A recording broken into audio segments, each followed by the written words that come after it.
اللہ تعالیٰ نے انسان کو بہت سی نعمتوں سے نوازا ہے۔ کچھ نعمتیں جذباتی طور پر عطا کی، کچھ نعمتیں نفسیاتی طور پر عطا کی، کچھ نعمتیں جسمانی طور پر عطا کی۔ حیران ہونا چاہیے کہ اللہ تعالیٰ نے ذہنی نفسیاتی طور پر انسان کو جو دو نعمتیں بہترین عطا کی، ان میں ایک قوت کو قوت شوقیہ یا قوت شہوانیہ کہا جاتا ہے، اور دوسری قوت کو قوت غضبانیہ کہا جاتا ہے یا قوت غضبیہ بھی کہا جاتا ہے۔ پہلی قوت ایسی ہے جو کہ انسان فائدہ مند چیزوں کے حصول کے لیے صرف کرتا ہے، قوت شہوانیہ یا قوت شوقیہ کو۔ دوسری قوت ایسی ہے جس کی وجہ سے انسان نقصان دہ چیزوں کے شر سے بچتا ہے، نقصان دہ چیزوں کے شر سے محفوظ رہتا ہے، اپنے اندر تھوڑا سا غصہ طاری کرتا ہے۔ اگر انسان کے اندر غصہ نہ ہو تو انسان اپنے دین کی، اپنے مال کی، اپنے ایمان کی حفاظت ہی نہ کر سکے۔ اگر انسان کے اندر قوت شہوانیہ نہ ہو، قوت شوقیہ نہ ہو، تو انسان اپنے لیے کسی بھی فائدہ مند چیز کو طلب ہی نہ کر سکے۔ چونکہ قوت شہوانیہ کا لفظ شہوت کے ساتھ ہے۔ ہمارے معاشرے میں شہوت کا صرف ایک ہی مطلب لیا جاتا ہے، عورتوں کی ہوس، عورتوں کا شوق، عورتوں کی لالچ۔ در حقیقت شہوت اشتہا سے نکلی ہے۔ شہوت ہے طلب کرنا، چاہنا۔ اس کا ایک مطلب بھوک بھی لیا جاتا ہے۔ شہوت کو ایک لفظ اس کا لغت میں بھوک بھی ہے، ایک اس کا مطلب طلب بھی ہے، انتہائی شدید طلب۔ شہوت کی ویسے تو بہت سی اقسام ہو سکتی ہیں، لیکن سمجھانے کے لیے میں کچھ 3-4 اقسام کا ذکر کرتا ہوں۔ بچوں کے اندر ایک شہوت ہوتی ہے، بہت زیادہ ہوتی ہے، اسے شہوت شکم کہا جاتا ہے۔ بچے جب بھی کسی کو کھاتا ہوا دیکھیں گے، فوراً وہ چیز کھانے کی تمنا کریں گے، فوراً وہ چیز لینے کی طلب کریں گے۔ بچوں کو کھانے کا بہت شوق ہوتا ہے۔ آپ نے دیکھا ہوگا دکان پہ ٹافیاں، بسکوٹ، سلانٹیاں، پاپڑ، لمکو، طرح طرح کی کمپنیاں، نئے نئے برانڈ، نئے نئے ذائقے، یہ سب بچوں کے لیے ہوتے ہیں۔ آپ نے بہت کم ہی کسی بڑے کو یہ چیزیں لیتے ہوئے، کھاتے ہوئے، خریدتے ہوئے دیکھا ہوگا۔ اگر میں بات کروں آپ کے اندر جو لوگ بیٹھے ہوئے ہیں، شاید ہی آپ نے کبھی سلانٹیاں، پاپڑ کھائے ہوں گے، ہاں سوائے آپ نے کبھی ایسی چیزیں استعمال کی ہوں گی۔ تو یہ بیسیکلی بچوں کی شہوت ہوتی ہے۔ بچوں کو کوئی چیز نظر آ جائے، بس ان کے ذہن میں خیال آ جائے کھانے پینے کا، تو ان کی شہوت شکم جاگ اٹھتی ہے۔ ہر ٹائم موجود ہوتی ہے، لیکن کسی بھی بات پہ، کسی بھی چیز پہ وہ جاگ اٹھتی ہے۔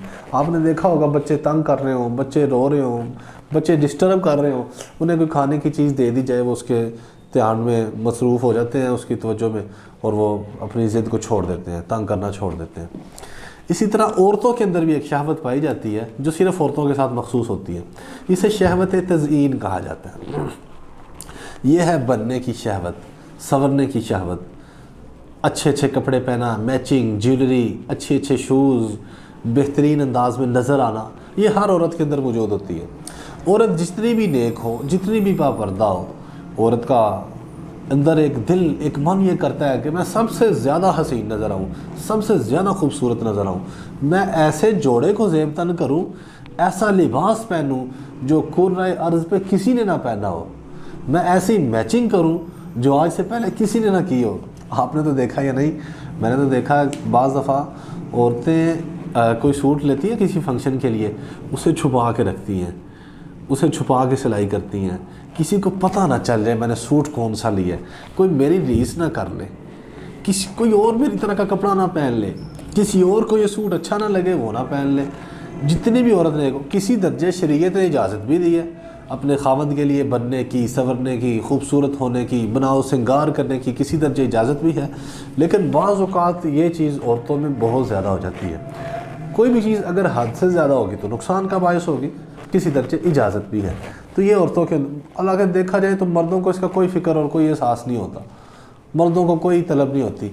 البتہ آج کل کے جو لڑکے عورتوں کی طرز کے آ رہے ہیں، جو عورتوں کے ساتھ مشابہت اختیار کرتے ہیں، جو ہاف مرد ہیں، ہاف مین ہیں، آدھے مرد اور آدھی عورتیں ہیں، جن کا اللہ تعالیٰ نے ظاہری حلیہ تو مردوں کی طرح بنا دیا ہے، لیکن وہ کہتے ہیں کاش ہم عورتیں ہی ہوتی، جو اپنی داڑھی منڈا دیتے ہیں، بال بڑے رکھتے ہیں، سرخی لگاتے ہیں، میک اپ کرتے ہیں، ان کے اندر بھی شہوت تزئین کچھ نہ کچھ پائی جاتی ہے۔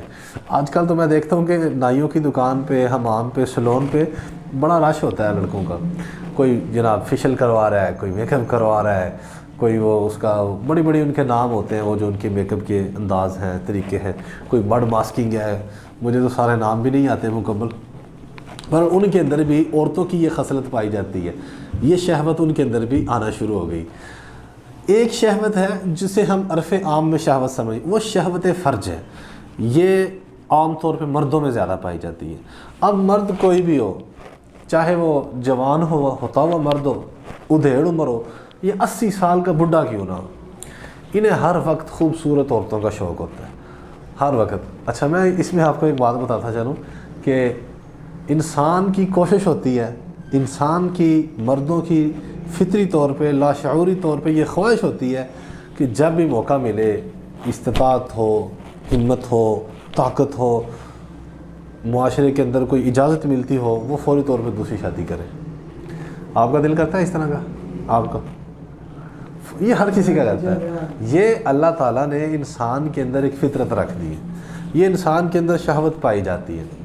مسئلہ یہ ہے کہ اگر کوئی بھی چیز حد اعتدال سے زیادہ ہوگی تو وہ نقصان کا باعث ہوگی، چاہے وہ شہوت فرج ہو، چاہے وہ شہوت شکم ہو، چاہے وہ شہوت تزئین ہو۔ اگر عورتیں بہت زیادہ ایسا کریں گی تو ان کے خامدوں کے ساتھ لڑائی رہنا شروع ہو جائے گی۔ کتنی بھی نیک، پاک باز، اچھی عورتیں ہوں، لیکن اگر ان کے اندر تزئین کی شہوت ضرورت سے زیادہ ہوگی تو زندگی ڈسٹرب ہو جائے گی۔ بچہ کتنا بھی اچھا ہو، پیارا ہو، خوبصورت ہو، گول مٹول ہو، بات بھی مانتا ہو، فرما بردار، تابع دار بھی ہو، لیکن اگر اس کے اندر شہوت شکم زیادہ ہو جائے گی تو پھر بھی کام خراب ہو جائے گا، پھر بھی مسائل پیدا ہوں گے۔ اسی طرح مردوں کے اندر کی شہوت اگر زیادہ ہو جائے گی تو پھر بھی کام خراب ہوگا۔ شریعت نے مردوں کی شہوت کو روکنے کے لیے کچھ اصول وضع کیے ہیں، کچھ ہمیں باتیں بتائی ہیں، کچھ پوائنٹس بتائے ہیں۔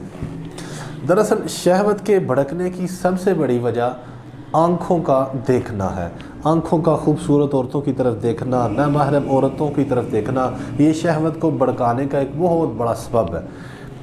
اس کے لیے قرآن پاک کے اندر اللہ تعالیٰ نے ارشاد فرمایا قُل لِّلْمُؤْمِنِينَ يَغُضُّوا مِنْ أَبْصَارِهِمْ۔ نبی کریم صلی اللہ علیہ وسلم کو فرمایا، اتنا اہم ترین حکم تھا کہ ڈائریکٹ مخاطب نہیں کیا بلکہ پہلے اپنے نبی کو مخاطب کیا کہ حکم ڈبل ہو جائے گا۔ اللہ تعالیٰ بھی فرما رہے ہیں، نبی پاک صلی اللہ علیہ وسلم بھی فرما رہے ہیں، دونوں حکم دے رہے ہیں مومنوں کو، مسلمانوں کو جو ایمان لائے، جنہوں نے اسلام قبول کیا، کہ اپنی نظروں کو جھکا کے رکھیں۔ اگر نظر جھکی ہوئی ہوگی تو شہوت بڑی کنٹرول ہو جائے گی۔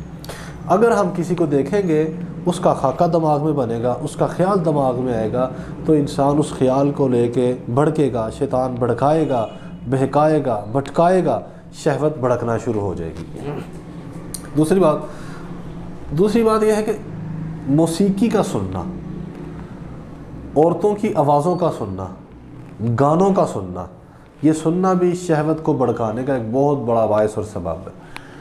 اگر کوئی بندہ بڑا بھی نیک ہو، عورتوں کے اندر موجود بھی نہ ہو، اس کے پاس عورتیں بھی نہ ہوں، لیکن اگر وہ صرف سنے گا نا تو اس کے اندر، کیونکہ آواز ایک ایسی چیز ہے جو دماغ کے اندر لاشعوری طور پہ کسی تصویر کا کنسیپٹ بناتی ہے۔ آواز جتنی اچھی ہوگی، جتنی خوبصورت ہوگی، وہ اتنا خوبصورت کنسیپٹ بنائے گی۔ اگر ایک انتہائی خوبصورت لڑکی ہے لیکن اس کی آواز بھاری ہے، بدی ہے، موٹی ہے، مردوں کی طرح، تو وہ اتنی اٹریکٹیو اور اتنی پرکشش نہیں ہوگی، اس کی کشش کو اس کی آواز مار دے گی۔ آواز کی خوبصورتی شہوت کے بھڑکانے میں ایک اہم ترین سبب ہے۔ احتراز کرنا چاہیے، پرہیز کرنا چاہیے ایسی آوازوں سے، ایسے گانوں سے، ہر قسم کے گانوں سے، ہر قسم کی موسیقی کی آوازوں سے، کیونکہ موسیقی ایسی بدترین چیز ہے کہ نبی کریم صلی اللہ علیہ وسلم نے فرمایا کہ مجھے تو آلات موسیقی کو توڑنے کے لیے بھیجا گیا ہے، مجھے تو آلات موسیقی کو دفع کرنے کے لیے بھیجا گیا ہے۔ ایک دفعہ مطلب اس میں بہت سارے واقعات آتے ہیں کہ صحابہ کرام سے بھی، تابعین سے بھی، تبع تابعین سے بھی، کہ بعض لوگوں نے کسی کو دیکھا کہ وہ کوئی موسیقی کا کوئی سامان، کوئی آلات بجا رہا تھا تو انہوں نے اس کو توڑ دیا، بالکل ختم ہی کر دیا، توڑ ہی دیا۔ بعض مواقع کے اوپر دف کی ہلکی سی اجازت ہے، وہ اس وقت دف بھی کدو کی تیار ہوتی تھی، میں آپ کو یہ بھی بتانا چاہوں، اور اس کی آواز بہت ہلکی سی مائنر سی ہوتی تھی، وہ دف کسی میٹل کی، کسی دھات کی نہیں ہوتی تھی جو کہ آواز کے اندر بہت زیادہ سر پیدا کرتی تھی، ایسا نہیں ہوتا تھا۔ اس لیے موسیقی کی آوازوں سے بچنا چاہیے۔ تیسرا جو سب سے اہم ترین بات ہے، نبی کریم صلی اللہ علیہ وسلم نے فرمایا، اے نوجوانوں کی جماعت، شادی کرو، نکاح کرو۔ اگر تم میں نکاح کرنے کی ہمت ہے تو فوراً نکاح کر لو. اگر نکاح نہیں کر سکتے تو کثرت سے روزے رکھا کرو. یہ روزے رکھنے سے بھی، لیکن کثرت سے روزے رکھنے سے، ایسے روزے رکھنے سے جس شخص کے اندر بہت زیادہ شہوت ہو، جس شخص کے اندر بہت زیادہ جذبہ ہو، شوق غالب ہو، تو اسے چاہیے کہ وہ کثرت سے روزے رکھے. کثرت سے روزے رکھنے سے مراد یہ ہے کہ ایک دن روزہ رکھا اور ایک دن افطار کر لیا. یہ ایک دو روزوں سے تو شہوت بجائے کم ہونے کے بڑا اٹھتی ہے. یہ بات یاد رکھنا چاہیے. اگر مہینے کے اندر 2-3 روزے رکھ لیے، ہفتے کے اندر ایک آدھا روزہ رکھ لیا، تو ایسا کرنے سے تو شہوت کم نہیں ہوتی بلکہ مزید بڑھتی ہے. اس لیے اگر آپ نے شہوت کو توڑنا ہے تو پھر روزے بکثرت رکھنے ہوں گے، بہت زیادہ رکھنے ہوں گے. کثرت اتنی کر لیں جتنی کرنے کی اجازت ہے. ایک دن کھا لیا اور ایک دن روزہ رکھ لیا. ایسا کرنے سے شہوت کو توڑنے میں بہت حد تک مدد ملتی ہے. لیکن ایک اور بات یاد رکھنی چاہیے، سب سے اہم ترین بات ہے کہ ہم یہ جو بھی اللہ تعالیٰ نے نعمتیں دی ہیں، جو بھی قوتیں دی ہیں، ہمیں چاہیے کہ ہم ان قوتوں کو اعتدال سے استعمال کرتے ہوئے پازیٹیو کاموں میں، اچھے کاموں میں، نیک کاموں میں استعمال کریں. اللہ تعالیٰ کی اطاعت میں، فرما برداری میں، تابع داری میں ان کو استعمال کریں، تاکہ دنیا کے ساتھ ساتھ ہماری آخرت بھی سنورتی چلی جائے. کیونکہ یاد رکھنے کی بات یہ ہے کہ جو چیز آخرت میں نقصان دیتی ہے، جو گناہ آپ کو آخرت میں نقصان دے گا، وہ گناہ لازمی طور پہ دنیا میں بھی آپ کے لیے تباہی لائے گا، دنیا میں بھی خرابی پیدا کرے گا، دنیا میں بھی اس کا کچھ نہ کچھ وبال ضرور ملے گا. اس لیے بچنا چاہیے، احتیاط کرنی چاہیے. جو چیزیں خاص طور پہ نوجوانوں کے لیے یہ بات بالخصوص ہے کہ جو چیزیں شہوت کو بھڑکاتی ہیں ان سے بالخصوص بچنا چاہیے، بالخصوص ان سے اوائڈ کرنا چاہیے، تاکہ ہماری یہ قوت کسی نیگیٹو کام میں، کسی منفی کام میں استعمال نہ ہو. سر یہ شہوت آپ نے جو عورتوں کے بارے میں جو آپ نے بات کی ہے، اس کا جیسے آپ نے مردوں کے بارے میں بات کی ہے کہ بے بل میں اپنی نظریں جھکا کے رکھیں، تو عورتوں کے بارے میں کیا کریں کہ انہیں اس چیز سے بچنے کے لیے کیا کریں؟ جس طرح اللہ تعالیٰ نے قرآن مجید کے اندر مردوں کو حکم دیا ہے کہ مرد اپنی نظریں جھکا کے رکھیں، ایسے ہی انہی الفاظ کے اندر اللہ تعالیٰ نے فرمایا قُل لِّلْمُؤْمِنَاتِ يَغْضُضْنَ مِنْ أَبْصَارِهِنَّ، کہ اے نبی کریم صلی اللہ علیہ وسلم فرما دیجئے مومن عورتوں سے کہ اپنی نگاہوں کو جھکا لیں. کیونکہ جس طریقے سے مرد اٹریکٹ ہوتے ہیں عورتوں کی طرف، اسی طرح عورتیں اٹریکٹ ہوتی ہیں، کشش کرتی ہیں مردوں کی طرف. یہی شہوت مردوں میں بھی ہوتی ہے، اس کا کچھ تھوڑا سا حصہ عورتوں کے اندر بھی پایا جاتا ہے. عورتوں کو بھی انہی چیزوں سے اوائڈ رکھنا چاہیے. عورتوں کا میں نے زیادہ ذکر اس لیے نہیں کیا کہ عورتوں کے اندر قدرتی طور پر شرم و حیا کا ایک جذبہ غالب ہوتا ہے، ورنہ جتنی شہوت مردوں میں ہوتی ہے اتنی ہی عورتوں میں بھی پائی جاتی ہے. لیکن وہ جو جذبہ ہوتا ہے شرم و حیا کا، وہ عورتوں کے اندر غالب ہوتا ہے. اس جذبے کی وجہ سے وہ شہوت کے جذبات دب جاتے ہیں، کمزور پڑ جاتے ہیں. اگر شرم و حیا کا جذبہ نکل جائے تو جتنی شہوت عورتوں میں ہے یہ تو مردوں میں ہو ہی نہیں سکتی. یہ بات ذہن میں رکھیے گا. اللہ تعالیٰ نے ہر چیز کو اعتدال کے ساتھ بنایا اور پیدا کیا، ٹھیک ہے. اس لیے عورتوں کو بھی یہی چیز چاہیے، خاص طور پہ ان عورتوں کو جو جوانی کے مراحل میں ہیں، جو 40 سال سے کم عمر کی ہیں. ویسے بھی نظر کی حفاظت تو ہر عورت کے لیے ایک تو عمومی حکم ہے، لیکن شہوت کو دبانے کے لیے، جذبات کے اوپر غلبہ حاصل کرنے کے لیے یہی بہترین عمل ہے کہ عورتوں کا، جوان بچیوں کا جلدی نکاح کر دیا جائے، نظروں کی حفاظت کی جائے، کانوں کی حفاظت کی جائے، اپنے آپ کو مصروف رکھا جائے، فارغ نہ بیٹھا جائے، فارغ نہ رہا جائے. عبادات کی جائے. ہاں، فارغ رہنے والے لوگ زیادہ شہوت کے اندر مبتلا ہوتے ہیں. شہوت برے خیالات کے اندر، جذبات کے اندر، احساسات کے اندر فارغ رہنے والے لوگ زیادہ مبتلا ہوتے ہیں، کیونکہ ہمیں تنہائی کو استعمال کرنے کا طریقہ نہیں آتا، خلوت کو برتنے کا طریقہ نہیں پتہ. تو بجائے اس کے کہ ہم ڈسٹرب ہوں، اپنے آپ کو زیادہ سے زیادہ ذکر اور اذکار میں مشغول کریں، عبادات کے اندر مشغول کریں، اچھے کاموں کے اندر مصروف کریں. ہر وقت مصروف رہنا چاہیے، فارغ نہ رہیں، بالکل خالی نہ رہیں. اگر آپ فارغ ہوں گے تو جس طرح فارغ گھروں کے اندر، خالی گھروں کے اندر جنات بسیرا کر لیتے ہیں، اسی طرح خالی دماغ کے اندر، خالی ذہن کے اندر شیاطین بسیرا کر لیتے ہیں.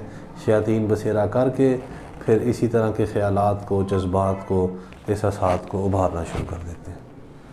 سر کئی لوگ ہوتے ہیں وہ بچپن میں ان کی جو قوت شکم ہوتی ہے وہ تو رہتی ہے، لیکن جب وہ بڑے ہوتے ہیں تب تک بھی وہ رہتی ہے، حالانکہ وہ کیا کہتے ہیں عمر ان کی زیادہ ہوگی ہے، میچور ہو گئی ہیں، لیکن وہ ٹافیاں ببلیں اور لالی پاپ چیزیں کھانے کی عادت نہیں جاتی.